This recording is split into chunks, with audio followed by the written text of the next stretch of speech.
feel like I need to stand. Well, hello everyone. Thank you so much for joining us tonight. It's really great to see more Asian faces because I actually live down like 45 minutes away from here. I live down the Hertzville area. So it's always exciting to come back here and then, get to see some Asian faces and food. But yeah, in the next hour, you're going to be able to get to hear from these amazing local experts that you have right here. We're going to be talking about branding and marketing. And so whether you are a startup, maybe you're thinking about starting a business, or maybe you've actually been running your business for a few years, we have something for everyone. Before I introduce the guest speakers, I'm actually just curious to know if you could give a show of hands, how many here are actually already business owners that have been running the business for a while? Yeah, have a look. Cool. How about those maybe in the startup phase? Yep, great. And anyone that's thinking about it, kind of on the fence still? No, okay. And the rest, are you like loving your job and just here to network and then maybe just learn a thing or two? Yep. Okay, awesome. Well, great to meet you all. So let me just introduce you guys. It's a bit noisy on the back, so we're just trying to focus. So on my left hand over there, we have Jenny Din from Collab Space. So she's all about product and brand photo shoots. Yes, put your hands together. We're going to be really loud so that the people in the back can't even hear themselves.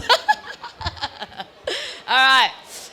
The next person we have is Mark Flores from Falcon Creative, all about video production and marketing. And then in the middle there we have Julie Lee from The Hatchery, website design and branding. And Ken Huang from Social Wave and the podcast Level Asian, all about podcasting and content strategy. And lucky last is Annie Foseven from Annie's Bucket List and my own marketing manager at Outsourcing Angel. So she's all about influencers and paid partnership. So yeah, everyone put your hands together for our amazing speakers.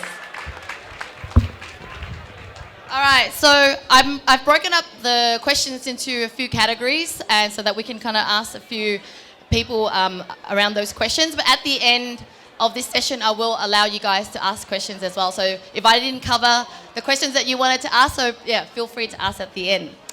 So at the beginning, I just wanted to kind of go through a few startup questions because I think we're all here curious to know who are these people and how did they get started. So I'll start with Jenny actually. So Jenny, how did you come up with your idea of getting into kind of photo or branding online? So my idea came from, we used to have a restaurant in Canley Heights. We had it for 13 years, and through those 13 years, I had to find a way to promote our business at the lowest possible cost. And social media was the way, because it's still free. So over those years, I've learned how to promote our business. So through COVID, we were doing really well, all through organic marketing. And that's pretty much how we sort of came up with the idea of let's do something that we can further help other businesses. Because we had businesses asking us during COVID, how are you guys doing it? Yeah. So what you do now is you take photos and you do the social media, or just tell us a little bit about what you do. Yeah, so the three main things that we do is content creation, social media management, and influencer outreach. Great. So I'll be asking you a few questions later about branding. So we'll go past to Ken.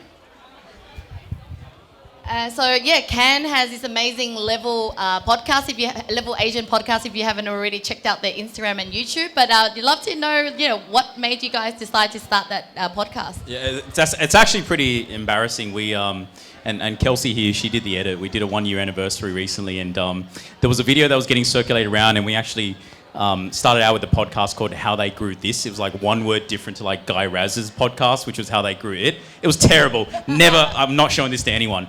But I think Level Asian was definitely something that came about because we realized we started interviewing a lot of Asian founders. And we all had unique problems that were unique to being Asian and Australian business owners. And that sort of just evolved, and I think it was just a shower thought one day, and Davey, one of our co-founders, and myself, we decided that we were going to double down with something like Level Asian, and that's where it sort of happened. Gotcha.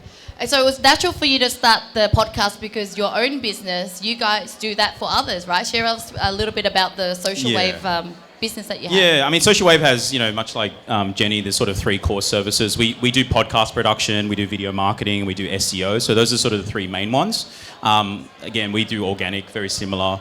But yeah, that's sort of, if we realised, like, rather than doing it for everyone else, why not do it for ourselves? Great. All right, we've got Annie here. I'm curious to know, how did you become an influencer? You know this story already. But I feel like my journey was quite a slow burn compared to like the rate of virality that people experience now, especially with like TikTok and Instagram Reels and that sort of exposure that you get with that type of content. Because I started putting content online when Instagram wasn't even invented yet. It was just Blogspot, like people had blogs and they were sharing their hobbies, and I was just using it as a creative outlet, using it to teach myself how to take photos and edit photos, and just talked about all of my hobbies. I organically got some followers from there, surprisingly, I don't know how. And then when I started my Instagram page, they kind of followed me over that platform, but it wasn't until I really niched into travel and travel content that I saw a lot of growth really quickly. And I guess it started because like bigger pages were starting to share my content, like pages with millions and millions of followers. And then when I started doing like brand trips and cross-pollinating with other influencers, that made the growth excel as well. So that's where it really picked up. But it was a slow journey of a lot of trial and error for sure. Yeah. Actually, because we're lacking of time, I thought I was just going to go a few people of the startup story, but I think it would be great just to hear a little bit from Mark and Julie as well. So, Mark, do you want to share, how did you start your video business? Yes. Hey, guys. I want to share with you tonight about the power of video. And I think what you're seeing right now, this is proof of the power of video, because I'm part of the SWEH committee. And when I came in about probably a year ago now, I knew what was missing in terms of sharing the story, sharing the message. So there's part of the video which is the creative that everyone knows, but what I want to share with you guys tonight as well as business owners is how do you become more strategic? How do you actually help drive results with the video as opposed to just brand awareness and vanity metrics? Hi, I'm Julie. So I've got a background with working with the large corporations for like design and marketing. Working for many, many years, and I felt like there was a massive need to help small business. Why can't I use my skills to help small and medium-sized businesses? So over the last maybe 5 years or so, I've been helping all these businesses, Southwest Sydney, on branding, websites, and it's been amazing just to help them grow. A lot of the businesses are actually around here, and they're growing so much. It's really inspirational. Cool. Awesome. All right, Julie, keep your mic there because I'm curious to know, with over 17 years working with big and small brands, what can small businesses learn from the big brands? Basically, what you can learn from the big brands is to be different. Research your target markets, right? Have a look at your competitors. If they're doing all, if you're for a beauty business, for example, if everyone's doing beige and pink and whatever, you need to do your research, stand out. Does it stand out with your branding, your content, your videos? You need to stand out in the market, especially with the branding. You're going to be sitting in this branding space for like, how long are you going to have your business for? Is it 2 years, 5 years? You need to make sure it's going to last the test of time. Okay. Jenny, do you have anything to add, especially you're in the branding segment as well? How do we make sure that we can be memorable and not just taking pretty professional photos? Yeah, the thing I wanted to add to what Julie just said about standing out is when COVID hit with the restaurant and everyone had to shut down, I had to think of a way to get our audience's attention. How can I get them to listen to our message? And we put out a video that was not highly edited. It was really raw, really vulnerable, but it was different. And at a time where people were just posting, hey, buy our fur or buy our catering box, and that's all people were doing. They were just pushing out product, but they weren't pushing a message, and people weren't buying with emotion. And what we were able to do was connect with that emotion. And I can say that we pretty much had to put on extra staff to keep up with the demand, and it was through putting out something that was different and stood out from the crowd. Yeah. So I really like that you have to be different, and you don't have to be, it's always professional either, right? So you can work with, I guess, budget and authentic. So that leads to me the next question for Annie, actually.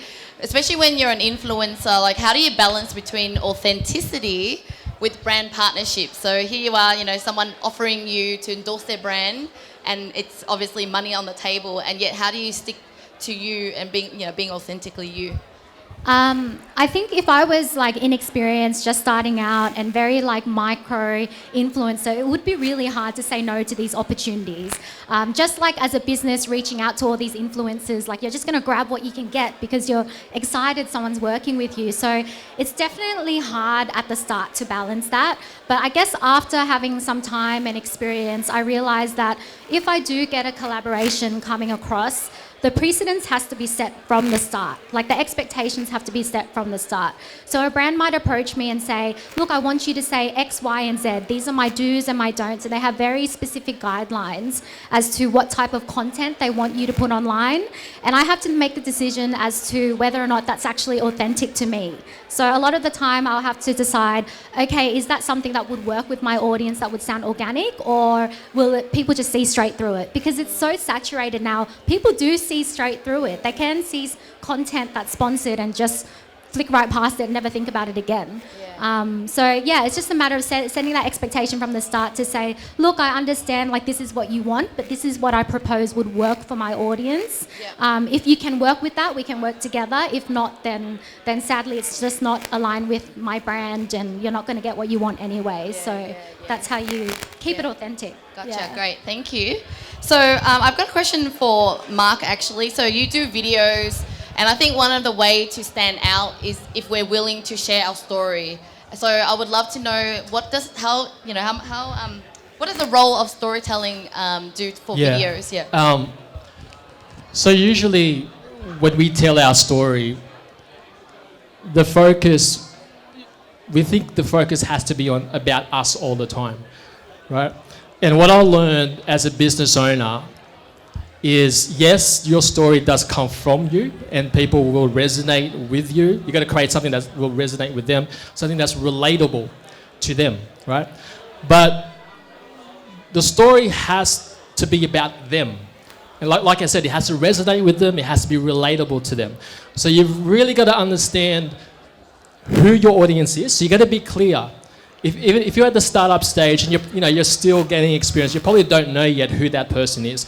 But you've got to just have to choose. You just have to choose someone and start there. Because if you try to choose everyone, it becomes really hard, right? So you start micro. Try to choose that one person, and then get to know them. Get to know get to know their story. What are their pain points? What are their unmet desires? What are the biggest questions that they have? Right, because you want to put yourself from their point of view. You want to put yourself in their shoes, but then telling your story that actually relates to them. If that makes sense. Yeah. Actually, I have a question for Ken.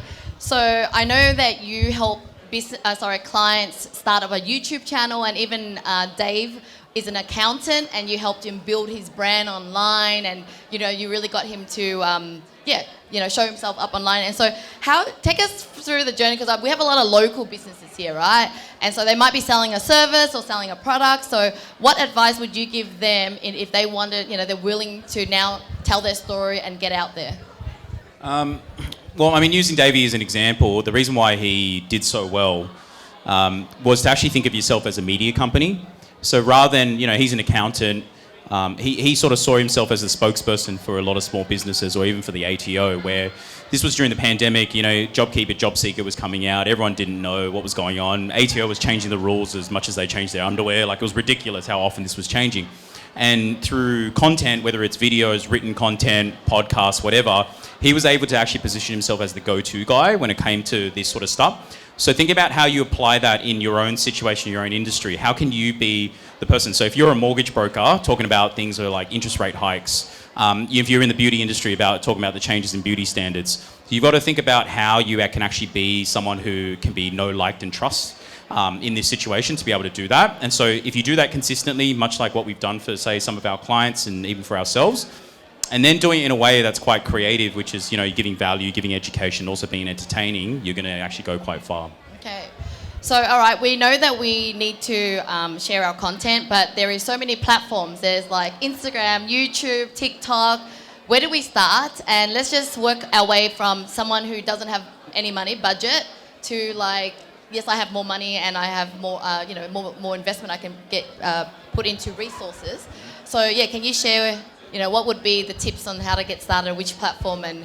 Yeah. I mean, we sort of use all platforms, but I mean, you've got to understand where your audience lives online. So, every industry is different. If you're in a, white collar professional services business, you might find LinkedIn is a bit more suitable. If you're like someone like Annie, you might find, TikTok and Instagram is the way to go.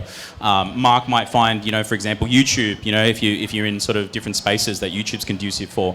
So actually understanding, firstly, starting with the end in mind and knowing where your audience spends their time. And it goes back to Mark's point about knowing your audience. Even if you just start with one target persona, it's really important. Where we sort of found it really helpful is sort of think about repurposing. So you're doing content, we call it pillar cluster, long form content, whether it's a YouTube video or a podcast, and then cutting that up. That's how we've done Level Asian, cutting that up into reels, short form content, written content, email marketing. And so you're creating like one original piece of content and then splicing and dicing that into 7 or 8 different ways is helpful as well. Yeah. Well, I'm curious to know, Julie, now that there's so many social media platforms, so videos sit on there, do videos still sit on websites? Like, how important is it to have content updated or have videos on actual websites for people? I feel like the best video content on websites is the intro. It's like our story, introducing a particular brand to the audience. It's a 60-second quick video to shout out who you are as a business, what are you there for, and what makes you different. It's just you want to capture the audience, and that's probably the best. And then in additional other videos that you would like to update going forward. So they're like evergreen videos that don't really change, whereas on social media you could be telling stories or opinions of different things that's going on. Mark, any tips around, creating content on a budget, or because you're doing videos and you also do repurposing, so any tips on that as well? Yeah, I mean, because today, anyone can have a high quality camera using their phone. So you don't even need to buy an expensive camera anymore. If you've got like the latest smartphone, then you're fine. And just, get a lapel mic or something like that, because what matters is not just the video, the audio matters a lot. So I've seen some videos where they put so much effort in capturing the video in high quality, but then their audio is quite poor, and that actually can dampen your brand. So if anything, if you're on a budget, you just need to focus on the audio first. Get a lapel mic, get a wireless microphone for your phone. So technology, that's only one part of the video journey. And I can talk a little bit more about, because there's the messaging and there's the mechanics that's actually going to help you drive results. So the creative is only one part of that. Yeah. So on that, a lot of people, they claim that they're too shy, so they can't do it. And so what would you say for them to, I guess, get over their shyness? Well, I can definitely relate to that because I'm one of those people. I was like, growing up, I'm timidly shy, and now I've presented over 50 workshops in front of entrepreneurs, getting up on stage and that. And what I learned, the biggest differentiating factor for me, and this could be different for everyone, is when you have that opportunity to get in front of the camera or go on stage or whatever, and you're talking to the audience, make the focus on them, not the focus on you. Because if you're focusing about you, you're always saying, what if they laugh at me? What if I make a mistake? Or what if this happens to me? But when you focus on making contribution, making a service, you're a business owner, that's what you do. You're there to serve and to help people, solve problems, right? So if you focus on the audience, on what they can benefit from you, then it takes the focus away from you and put it on them, and your nerves will go down from there. So yeah, back to overcoming shyness. I think one of the best way that I only realized a few years ago was actually starting my own podcast. So when I would turn up every week just to interview other people, I just got so used to the practice of just turning up and talking. And I guess when you're asking questions, it's a lot easier than the one answering. But I just realized through the process, I became less shy, you know. And yeah, was that something for you as well in podcasts, Cam? Oh yeah, I mean, no one's used to staring it down the barrel of a black lens. Like, it's not a natural thing. But look, podcasts are great because you're not always looking at the camera. I don't know, like I'm sure Annie, probably sometimes it's a bit awkward filming yourself, you know, when no one's watching. But I think a repetition definitely helps. And I think also a lot of people say, they say no to these opportunities to create content for themselves before they even started as well. And they don't give themselves enough runway, you know. A lot of the time people say, oh, I've tried this and that. I said, how many times have you done it? It's often told, oh, I've done like 2 or 3. I said, you got to do like 10 times as much. Because, you know, it's like you don't get a six-pack going once in the gym. You go that through ongoing process. So I think people need to get the understanding that, hey, this is something that's not built overnight. All the sort of great achievers in the world when it comes to art or anything that they create, at some stage when they first started, they too had crappy content like we did. And it's only through persistence and, you know, consistency across the board does it result in good results as well. Yeah. I mean, nowadays, even though I do a lot of YouTube, I still need to have someone behind the camera to ask me questions. So we treat it like a podcast, except that the other person is not in the video. So that's my little hack.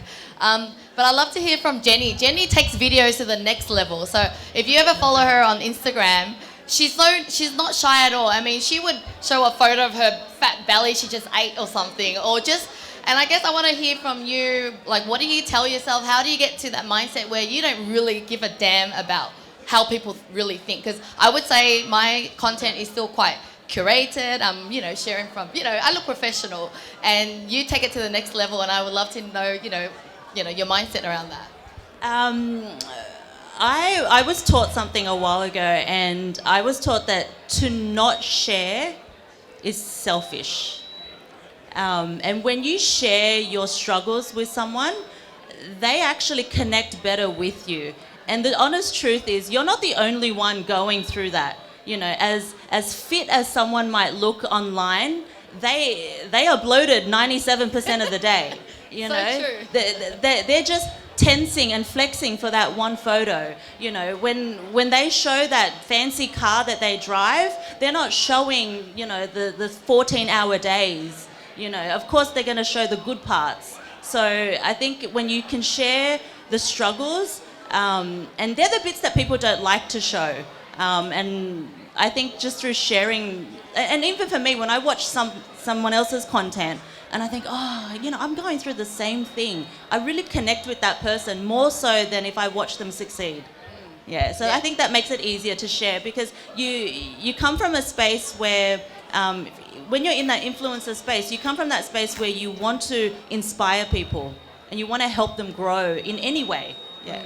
So what was your first step like? I mean, the first time you got vulnerable and showed something really, you know, embarrassing, let's say, how did you feel, and how did it, was it quick for you to get better? Or? I learned not to care many years ago, because you live for yourself.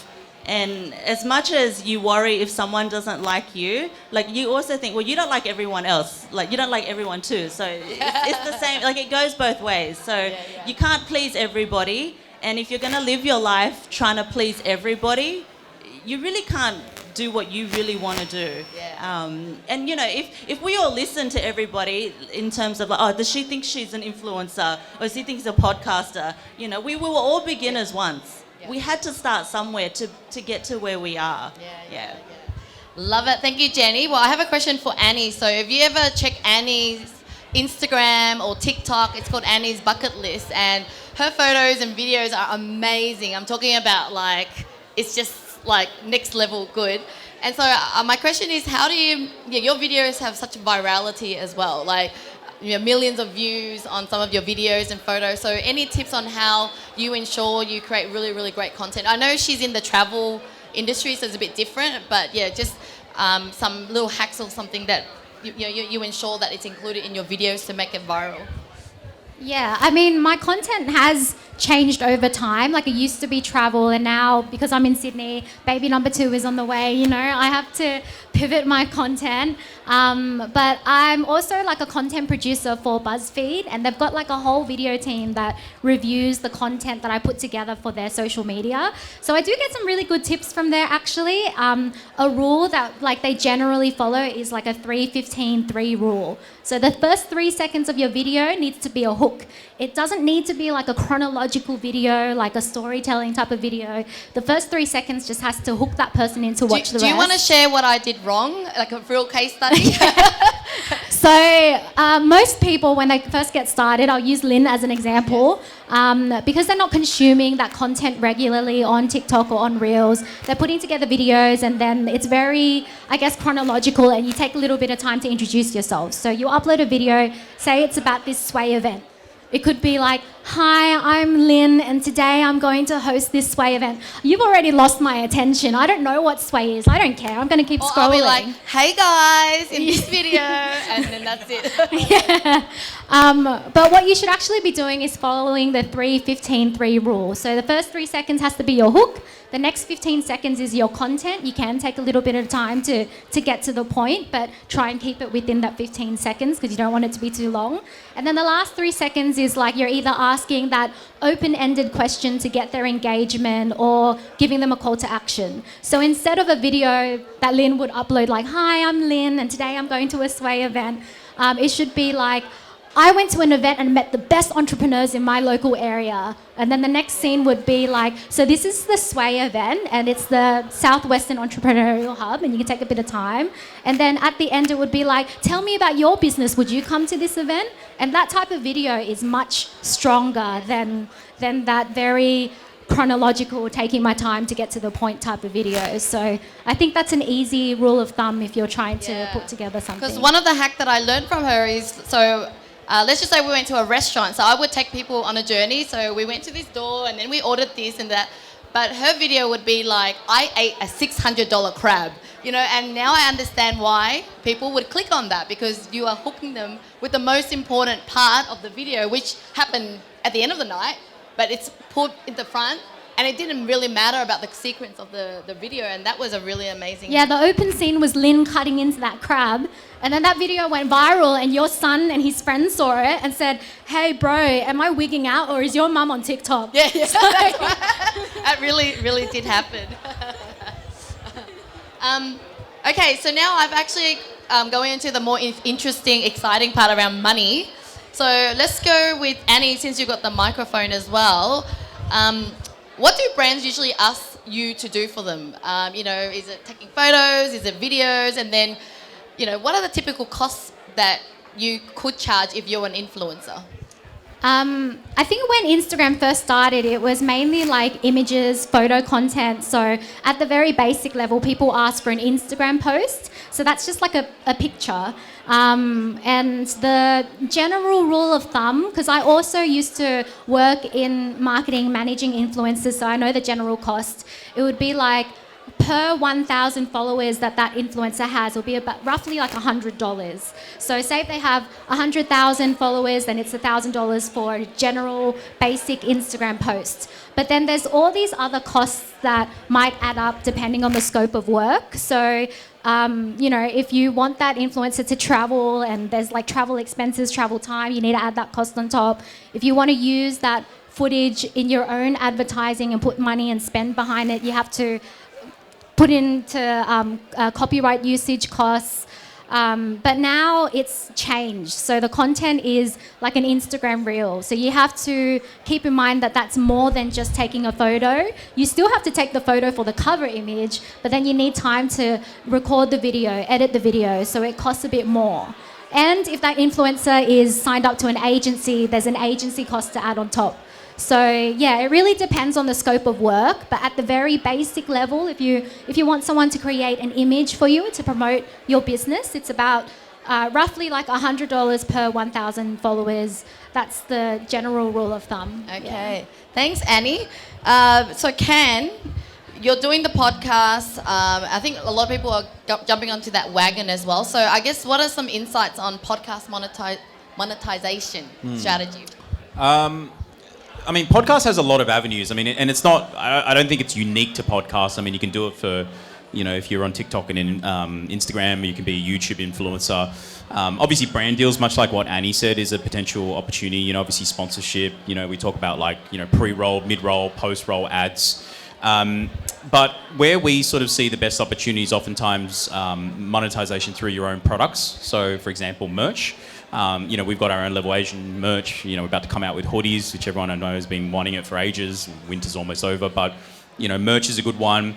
Even we recently did events. Events is actually highly profitable, I guess, as a strategy. And then beyond that, we're branching into things, for example, of doing whether it's like memberships, product offerings, things like that as well. So you have sort of your owned assets which you can monetize, which you create yourself off the back of your audience, much like a business. But then you've got things like rev share for ads, for example, brand deals, sponsorships, and things like that. And then, a bit like influencers, we get invited out to do events. Not that, we're necessarily being paid for every single one, but there are opportunities that you can get paid as well. So that's sort of what we see with podcasts. Okay. Thank you, Ken. Back to Julie. In terms of your space with websites and branding, etc., what are some tips on how you believe we can convert leads into clients better? It's a good one. Sort of links back to my original, I think, just getting your branding right the first time in terms of having a strong message, strong visual branding with colour, making sure that's on your branding, your website, so then you can stand out to most consumers. I feel like that's the main, and also too, like if you've got that consistent message or a brand style guide, which your designer would have, they can pass that information to your video photographer, your content creator. So then all your, so then all your messaging is quite clear, like on socials, on YouTube, and all that. Yeah. How about Mark? What's your thoughts around attracting clients and making money for your business through videos? Okay. You've a lot of the success, what I find personally with my clients, is like I said before, video content is just one piece of the puzzle, right? The creative part is just the one piece. So there's actually two other important parts that you got to think about, which is more important than actually having a high quality video. And it's you gotta actually understand what your message is about, right? We talked about being specific on finding who is your avatar, right? Understanding their language. So you got to start with because that's the foundation. The creation of your video will come from your message, right? It'll be formed by your story and the message underneath that video. So that's one part of it. And the next part is actually the mechanics, which is where does your video sit, right? What's the platform that is going to go on, right? How are you going to leverage through different platforms? I'll give you an example. So with SWEH, we've got we received over 350 registrations for tonight. So how do we do that? Right, we had video content, we had photos. But then, where did those content go? We leveraged through our audience, which is our Facebook group, because our Facebook group has 1,500 odd people in there, right? And then we leverage by getting these guys, guest speakers, who have, some authority in their niche, so they get to share that video to their audience. So that we're maximizing, we're leveraging from each other. So we're leveraging from people, and we're leveraging from the platform. So and then the last week of the event, we ran some ads on Facebook, right? So it's like I said, it's not just the video content. It starts with your message, but then you've got to think about, okay, what's the platform that you're leveraging from? Yep, great answer. Thank you, Mark. I've got a lot more questions on my paper, but I'm going to just open up to the audience. So if you've got any questions at all, feel free to raise your hands and ask, or maybe even something specific to your own business if you're going through some sort of challenge, you know, attracting leads or converting clients. Yeah, lady in the red. Yeah. Oh, sorry, someone. We need a mic runner. Richard. I have a question. It's actually for all of you guys, if it applies. I understand that some of you may work with your partners, and how does that play out in your business, starting with Mark? So yeah, I am the marketing director and sales director for my wife's business. So she has a modern calligraphy business. In terms of how we do it, I guess it's different for everyone. My wife just happens to be quite coachable. Right? Not at the beginning, definitely not at the beginning. And my background is actually coaching. That's where I started at the beginning. So I had to learn to actually ask her permission before I give her advice. So that's kind of how it started. And then she started to trust me a little bit more because I started helping her get results, right? So now, I guess in a relationship, we're really just bouncing off each other. We're always think about that we're utilizing our strengths, right? So my wife, her strength is in operations, it's on the delivery, right? My strength is on the creative and the sales and the marketing. So I'm not gonna touch what she's good at, and she's not gonna really touch what I'm good at, right? So we're always focusing on our strengths, and then it's just good communication, right? We just happen to love the language of business. And we talk about it in the car. Of course, there's time. We have a 1-year-old. Oh, it's not a 1-year-old. We have a 5-year-old. We have one kid. And yeah, it's just trying to find a sense of, not balance. I don't believe in balance because one thing is more than the other, right? I believe in how do you create harmony in the business? How do you create harmony in the relationship? How do you create harmony in other passions that you both have? Like, it's all aspects of your life. And really, the big thing, and this is what SWEH is about, the team, the committee, is if you're going in one direction, it has to be teamwork, right? There has to be a sense of teamwork, right? Because if one person decides, no, I want to go this way, and the other person wants to go that way, it's not going to work out. So it has to be good communication, and you have to have a sense of team to make it work.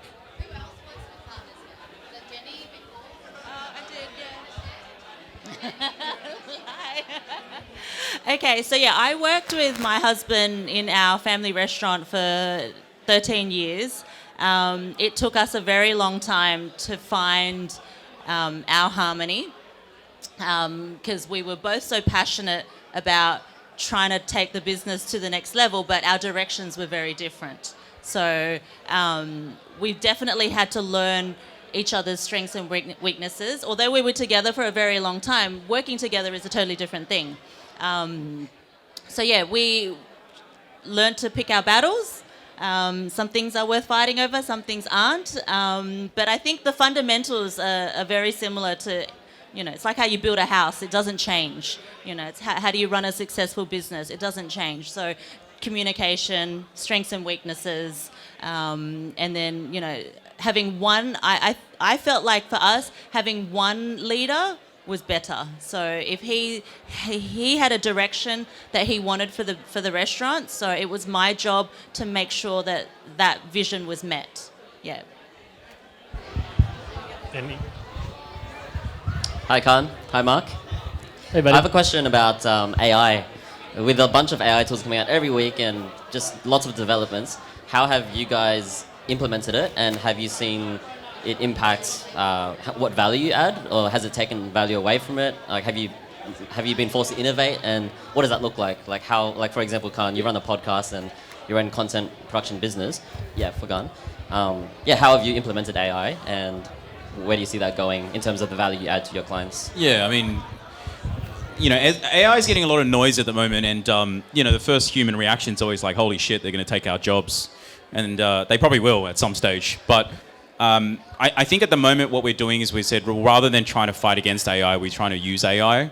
A lot of the stuff around AI at the moment where it's most useful for us is probably more around, copywriting, scripting, written content as well. But, things like Midjourney, Firefly that's coming out, a lot of sort of the more video editing side of things is probably quite early for us at the moment in terms of harnessing that. Because to Mark's point, it doesn't. I have no concerns about AI because AI doesn't necessarily replace the at least until now the human aspect of a lot of storytelling. It's more about the messaging, it's the authenticity, it's the subject matter expertise. So when you're trying to demonstrate that across video, it's actually still very incredibly hard, to get AI to understand that as well. So we're using it more as a tool for efficiency. To help, speed up this process. We talk about this thing called content velocity, which is how fast can you get content out, but at that sort of standard you expect it to be as well. So that's sort of what we're looking at the moment. If anyone is interested, if you do want to get into sort of like even script writing and stuff, which is a lot of stuff we do for YouTube, there's a tool called Koala, which my team's using at the moment that they're seeing really phenomenal results that you can actually plug into with the right prompts. I think it takes it into a fraction of the time that we were spending. Koala, yeah, that was doing amazing. I know it's a stupid name, but it does very well. Yeah. So I want everyone to also just share maybe their favorite 1 or 2 AI tools, because that's actually one of my questions. So one of my favorite is Opus.pro. So this is the one where you can paste a YouTube link and it just spits out little video snippets immediately with captions, with emojis, with everything. So that's one of my favorite. And then, there's another plugin for YouTube summaries. So there's a Chrome that sits in there. So whenever you open a YouTube video, straight away, all the transcription and everything's all on there. And then you quickly can click it to go straight into ChatGPT where it summarizes or it creates a social media caption. So that's my 2 favorite. What's yours? I'm going to be very basic because my favorite is ChatGPT. But a lot of people just don't, they use ChatGPT in a very basic way. So they get very generic answers, and that's probably why they've shied away from it. But I think, like Can said, if you know the right prompts, then you can really personalize it to get the right answers. So you have to, number 1, assign ChatGPT a role. Like, today, ChatGPT, you are my marketing manager, and then give some context about your business. So I have an outsourcing business. We specialize in virtual assistants in the Philippines, and clients come to us because they need help with social media and admin. And then give them very specific prompts. Like, I want you to write me a 3-minute YouTube script. I am the presenter, so you have to introduce me in the introduction, and the hook needs to include these key points. And that's when you get a really personalized, great video script from ChatGPT. So you just have to learn how to use it the right way. Well, I've said one, so I'll say one more. But if anyone is in the sort of space of, where, particularly when you're talking about educational content now, there's actually if people don't realize there's a big onus on actually substantiating or justifying the sources. When you make a claim on a video, you've got to back it up with data or something. So what we found really useful is actually a tool called Perplexity. So anyone who's used Perplexity is very useful, because what you do is you basically go in, you go, I want 5 reputable sources that talk about, interest rates. And then it'll give you anything from, the ATO right through to whatever, links to it, videos to it, and then we use that to help with scripting, to go, hey, here's, Core Logic is talking about real estate data, the ATO is talking about this sort of stuff. Very, very useful. So it's like a research assistant, basically. I know that there are a couple of apps out there to create logos and brandings. I just don't know on the top of my head, but you can plug in what the direction, the colours, and they basically spit out logo options, colours, and so I might even be out of a job. So what is it? Yeah, but yeah, you can, logo makers or something like that. I'm very basic. I use Canva's Magic Write because I haven't explored AI too much, but in terms of what I a need of mine is just crafting my message better for video. But I use it very sparingly. For example, if I'm working with clients and I'm not an expert on their field, so I'll do my bit of research, and then that's where I might use some AI to craft some ads. But when it comes to my wife's business, when it comes to my business, you got to understand what you're about. You got to know how to tell your story. And when it comes to AI, I think that's one thing it doesn't know how to do, is to know the difference with what's right or wrong, or what's good or bad. Like emotion, like I don't think AI knows that yet, because that's what makes humans human, right? Is the emotional side. So yeah, I use Magic Right. I don't exactly know the name of it off the top of my head, but from a photo editing perspective, you know, after each shoot we might have like 1,000 photos that we need to cull and then edit. So there is this tool out there that actually you can upload about 300 or 400 images that you've already edited yourself, and the AI learns how you like to edit. And you can just put, like, literally download it and it will spit it out for you. So it will cut down your processing time by like half, more so even. Yeah. Any other questions?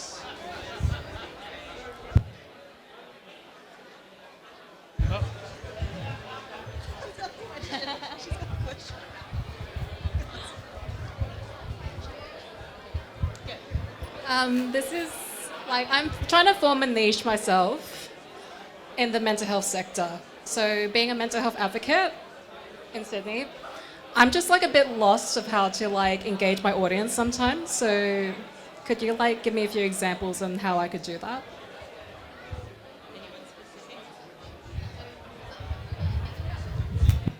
How do you engage? Did you have someone? Anyone? Oh, okay. I would start with sharing your own story first. If you have any mental health sort of experiences, your highs, your lows, that will really connect with your audience, and that will give them a hook to come in back to you and say, yes, I'm also feeling the same thing, which is what I found with sharing my story. You know, struggles with weight loss, marriage problems, business problems. Everyone goes through that. And that allows them to then come back to you and they share their story. And then from there, you will be able to build your own community.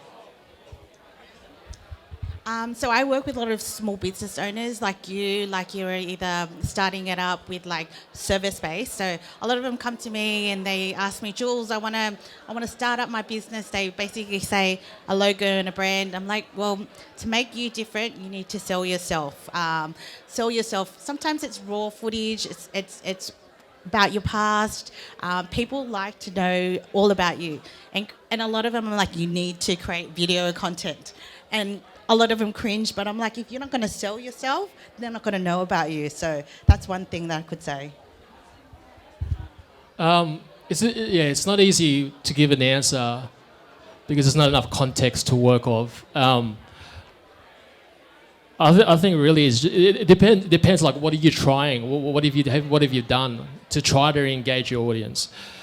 Can I ask you that question?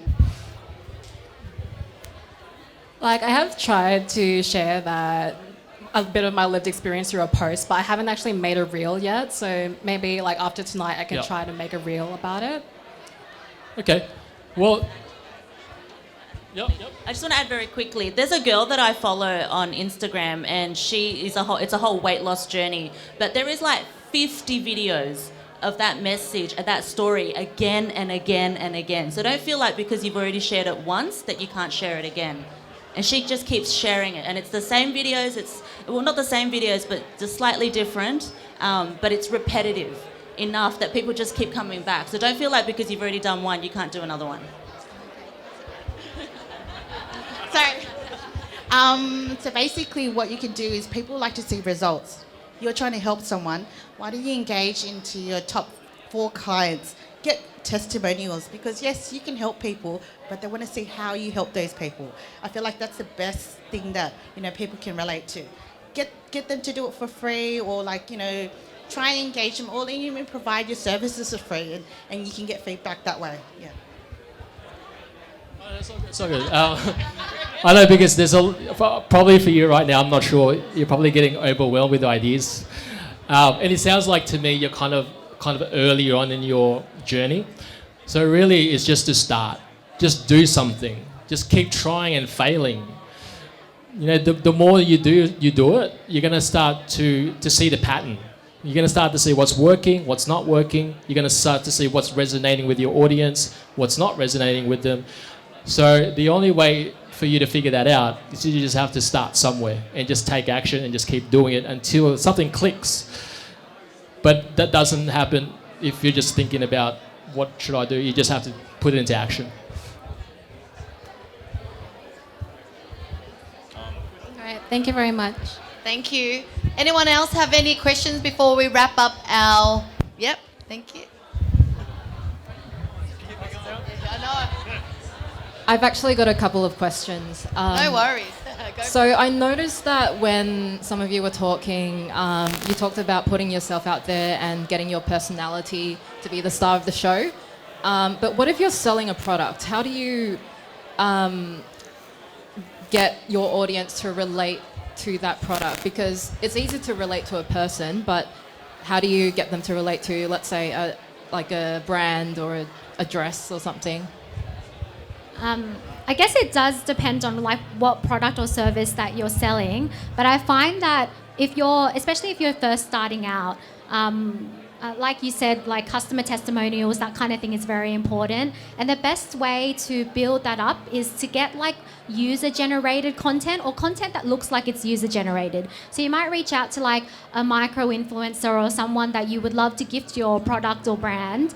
And if they could put something together that looks very organic and natural that you could use as a testimonial, or even ask if you could put some advertising spend behind it because it looks like a natural video but it actually shows up as an advertisement, that could be something that showcases your product a little bit better. Because I think when people see content from a brand, it's usually very curated and beautiful, and it doesn't really tell the story from a customer's perspective when it is that curated, because you're trying to maintain like, the aesthetics of your brand. But when it's coming from someone else, it does showcase the product, what it did for them, and makes it a little bit more relatable. So I think that's an avenue that you could definitely explore. Yeah. Jenny, want to? I find that the best products have a story. So, it's always the mum that struggled with eczema for her son that came up with this cream. So when you struggle with something and then you find a solution for it, more often than not, other people have the same struggle. So if you can put a story behind that product, and it could just be like, I was so sick of like every time I went to to use a beach towel, there was like sand everywhere, and then now they have these sandless towels, or whatever it is, whatever that struggle is, you can attach that story to your product.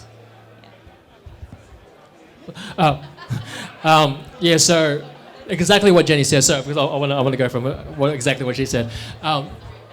With products, you've got an advantage if you know how to bring out the personality of the product, how to create the human side of the product. Because I'll give you an example, like with my wife, she does modern calligraphy. Most of calligraphers out there, they're promoting products. They're promoting the nibs, they're promoting the pen holder. But the ones that stand out, the ones that have that unique angle, are the ones that are actually sharing their story. They're sharing themselves. They're showing their personality. Because when their personality shines, then you can inject that into the product. You know what I mean? So you got to find the story behind the product, the personality behind that, and humanize the product, because people aren't relating to products or objects. They're relating to the story. They're relating to the message, how it makes them feel good, how that improves their life. So bring that out. So I just wanted to give an example. I had David and Dylan from Saigon Brew. They came to me with a concept of, hey Jules, I've got this idea of bringing iced coffee to young consumers these days. So I helped them with their branding. We got like the imagery, the branding on point. But what made them be different is the content that they're creating now. They're creating a story. They're actually, yes, you can make pretty pictures, pretty videos, but what's more engaging is they've been making reels about telling their story about why they made the business, why you should buy this coffee because, and they're actually telling stories about Saigon, where it's coming from, and people engage with that. So definitely, if you guys want to, follow Saigon Brew and go talk to them because they've gone through that journey. So yeah. One more question? Do you have another question? So I've got another question. So I've found that, so in terms of like my personal social media, it's something I'm trying to grow. I found that the best way to grow my audience is actually physical networking, but I know that's not the only way. So what sort of advice do you have for someone who, I'm trying to reach an audience that I will probably never meet. I want to be inspirational in a sort of way. Like, how do I do that? Can I just ask what you're trying to sell on your personal page? Right now, I'm just doing a bit of like modeling on the side, and I'm trying to turn that into a source of income. But I know to do that, I'd have to grow my audience. I think because everyone now has, access to a smartphone and can start their own brand and start their own like social media page, it is really saturated. It is really hard to stand out. I guess you've got to find an angle where you can add value that nobody else is really doing.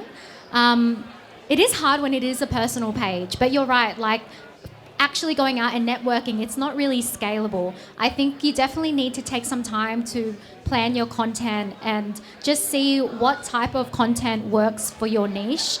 If you just do some, competitor research to see what other people are putting out there, you could test and try that style, but make it your own. Maybe there's a way that you can stand out.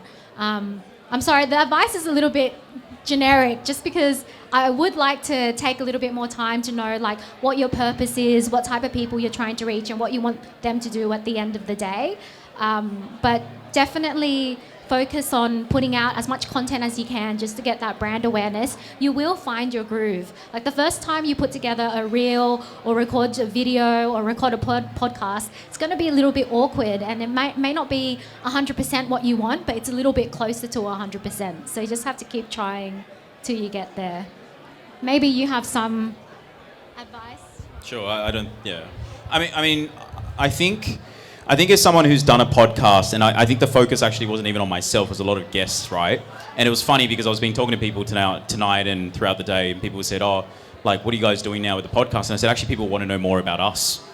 And so in a lot of ways, I've actually accidentally fallen into building a personal brand. I think the lesson that I've got, and just seeing many of my clients also achieve different methods of success, is that there's actually not one way to get there. I think all the advice you're getting here is all true. It's all worth trying. And I think, sort of the metaphor of like, you can't read about the push-ups, you got to do the push-ups. So it's about actually going out there and actually doing the reps and actually trying it out is worthwhile.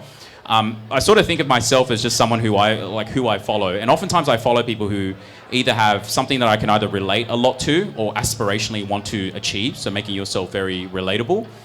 Which is what Jenny talks about a lot. But I think also the other thing to think about is to go, sometimes I follow people for a certain quirk. Someone just the way they dress or the way they do things or the way they act on camera.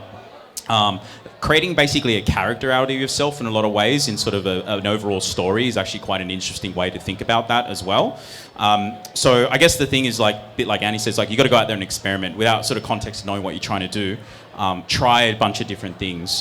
Go out there and see what other people are doing. See who you're following that is actually helping in a lot of ways in terms of and looking at yourself from a lens of a prosumer, which is how do I sort of deconstruct and understand why I like this content, and then go how do I reverse engineer and manufacture similar things as well. It could be a good way to start as well. I've actually got a quite strategic way to approach this. So your question is, how do I tap into a new audience, right?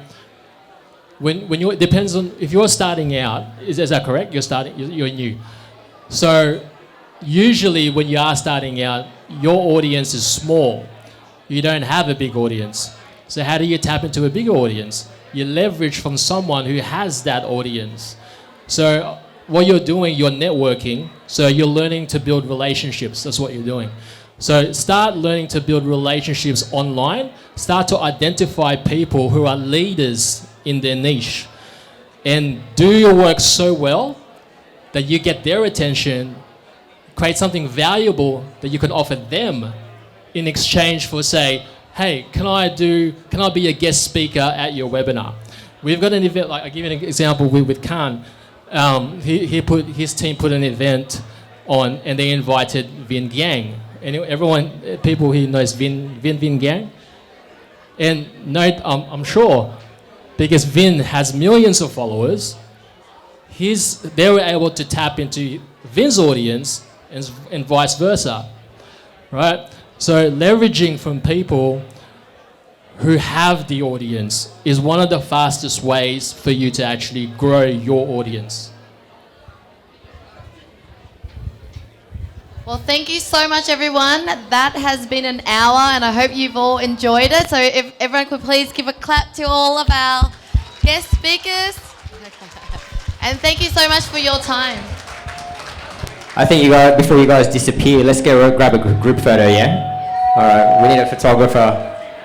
Photographers to the front, grab a quick photo with these guys, yeah?